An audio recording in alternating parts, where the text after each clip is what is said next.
You want to register a company, but you do not want your name to show up on the documentation, right? The answer is, are you legally able to do that?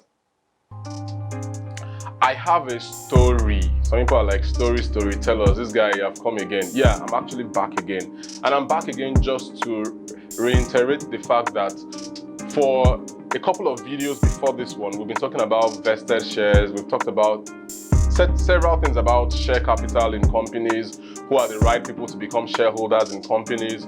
We've dwelt on all of that. But today is actually very unique because of a unique story that I'm going to tell. Just picture this.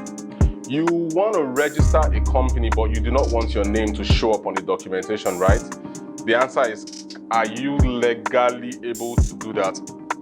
I'm not going to answer that question for you in this video, but what I just want to share basically has to do with somebody who actually registered a company, a 2 million share capital company, and he brought in some guys, trusted guys, to be on the documentation. The company was duly registered. They opened the account. Of course, the guy was the one who paid for everything. He owned the company, but he didn't want his details to be on the incorporation documents. So after they opened the account and the signatories were the guys that were on the documentation, then one of them goes like, man, I think I'm broke. I need money because there's money in the account. Then he goes to the bank and he makes a withdrawal without the consent of the person who ensured that there's actually money in the account. So this dude calls up and is like, what can I do? I want to remove this person. And I'm like, guy, you are not on the documentation. You are not even a director because you don't have, there's no trace of you on that particular company. So under what guise are you now trying to see how you can remove somebody?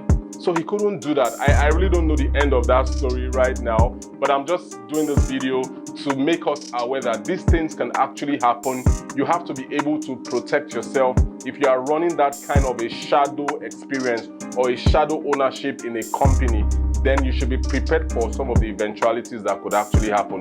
Don't be that guy, don't make that mistake. And I hope that you've actually learned something from this video. But basically, I just want to know, how would you react really if you were in the shoes of that particular guy? Somebody withdrew your money. What would you do? I would like to know. Hit me up in the comment section. Let's have a discussion around this.